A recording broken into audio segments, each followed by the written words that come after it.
Hey folks, so I've had some time with this game. I've had time to paint it, I've had time to play it, and it's time for a painted review that's coming up right after this.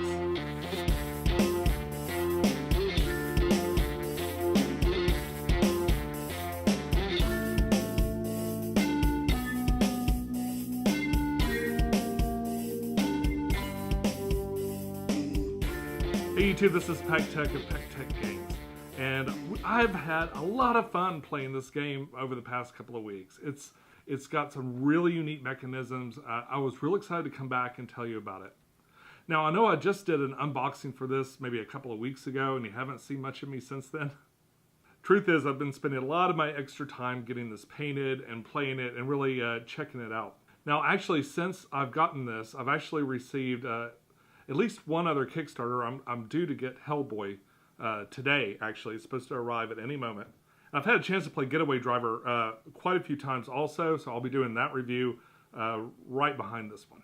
So Mysthea is a really interesting game. It was a Kickstarter only, so you're not going to see this for sale unless you find it on eBay or Miniature Market or one of those aftermarket places that buys up the Kickstarter game. And so it could go for a fair amount of money.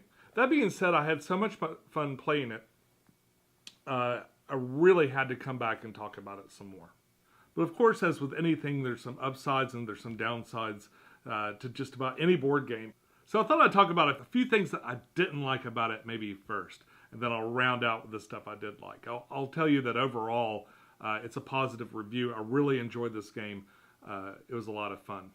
That being said, right here, even with this fully closed, you can see closing it up all the way, like kind of getting all the components to fit back in here so that the lid shuts tight, which is important to some people. It's very difficult to do. I've tried it a number of ways. I've rearranged things in a number of different ways, and I can't seem to get it to where the box will shut to what feels like properly. The other thing is this playtime. The playtime says 90 to 120 minutes, and I think that that's sort of imaginary. Realistically, you're looking at an hour and a half per player with this particular game. So be sure to make this an event night with your friends, and don't think you're going to mix a whole bunch of other board games in, because this is going to take a while. Iconography is a huge part of this game, and I think overall it's a positive, but some folks could see it as a negative because it really adds a little bit of a learning curve to understanding what some of the cards do, and the cards are integral to the game. In fact, anytime you see instructions for things to do, from stuff on your tableau to the individual cards, even the islands themselves, they all have a little bit of iconography to kind of point you towards what they do. To mitigate that to some degree, they have these big menu-style reference cards, and what's great is the cards that you need to pay attention to are in specific eras. You play this over the course of 3 eras, and because of that, the cards get progressively better and better until the 3rd era, everybody's powered up and they're really ready to fight. So the cards reflect that, and they're a little bit stronger. Now, because you'll have these cards over and over again, you're going to have them for the 1st era, the 2nd era, and so on. You'll just acquire more.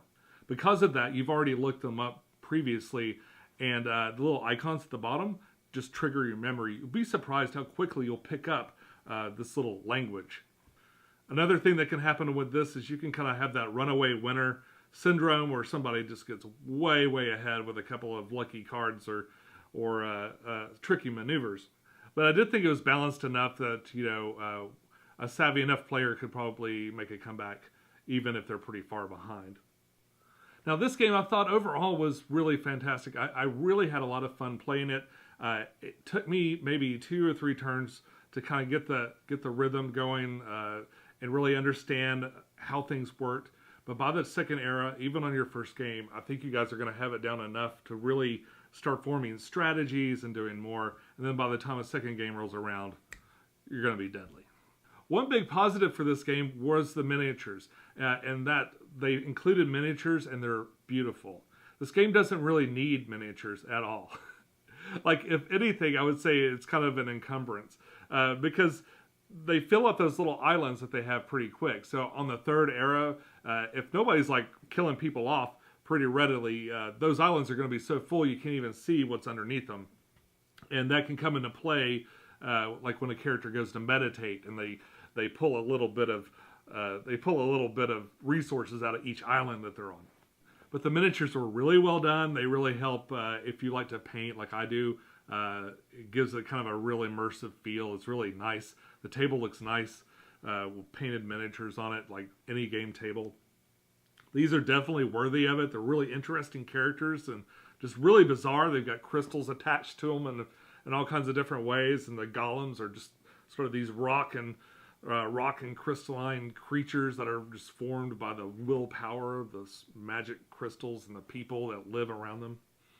Figuring out little mechanisms, little engine building mechanisms inside of your tableau are really cool. You have the ability to lock in certain cards, and they alter the abilities. That can give your character more strength. They can give you points for deploying certain other units. That's another thing that I really like about this game, is that your character goes from having an empty tableau with very little extra thises and that's, to by the end of the game being fairly formidable with a lot of dirty tricks that are perfect for defeating your enemies. This game really has a terrific table presence. I mean, just look at this. Wow, okay. That's a lot easier. So a couple of more interesting facts on this game too is, number one, they already have an expansion of sorts. It's called Volleyfron. Which is it's a big dragon miniature, so it'd be one of these monster type miniatures, but I think it's even bigger than these. And somehow that will incorporate into this game. There's a card game on its own. That's a standalone game, but apparently you can also use it in this game as well. And they're coming out with another game, which the name of it escapes me right now, but it will actually be a standalone game on its own, but also be incorporated with this and make a third game. So it's kind of a weird transformer of games. So I guess they'll be using some of the components or all the components from Mysthea and this other game together, making a third bigger game. And I don't know if you include Volleyfron in that. If that includes in that too, then that's 3 different games coming together to be one other game. But it's too early. They haven't released the rules or anything for that, so we'll have to wait and see what happens there. All the cards have really different abilities. There's a kind of a really wide range of different approaches that you can take towards victory. And I definitely think this makes a game worth checking out. I know the Kickstarter exclusive games are they're harder to get or something like that, but this, I'm putting this video out just in an off chance that maybe you're on the edge about picking something up, especially something that's not been proven in a retail scenario, and taking a chance on it. This is the one. If you're a big fan of miniatures, I love painting miniatures, and these guys were just a lot of fun to paint. I knocked it out in about a week and a half. Now, my paint jobs aren't the greatest paint jobs like on YouTube, of course. There's some extremely talented people out here on YouTube that just blow my stuff away, but I think I did okay, and I really enjoyed it. I had a good time painting them, and I think they got a lot of potential, especially if you're one of those more advanced painters too. You can really make these guys shine and make them pretty crazy. If you're a card sleeving fan and you don't have one of these already, these are really handy little mouse pads that you can get at Mayday Games website. And they actually have all the sizes for the different cards and stuff.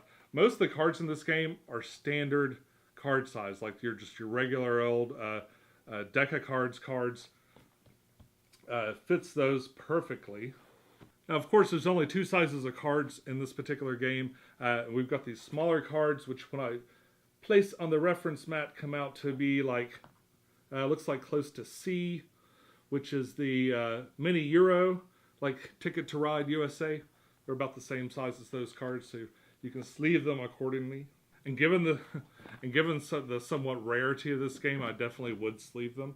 And folks, that's all I got for you today. I really personally enjoyed this game. I think you will too, especially if you like strategy games with a lot of collecting and occupying areas. It's got a little bit of everything for everyone. A lot of fun mechanisms, super crunchy for those who like to crunch.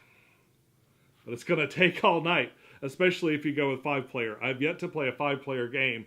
I imagine it would take a very long time. I'll be back soon with more reviews. Thank you guys so much for tuning in. I'll see you soon. Bye-bye.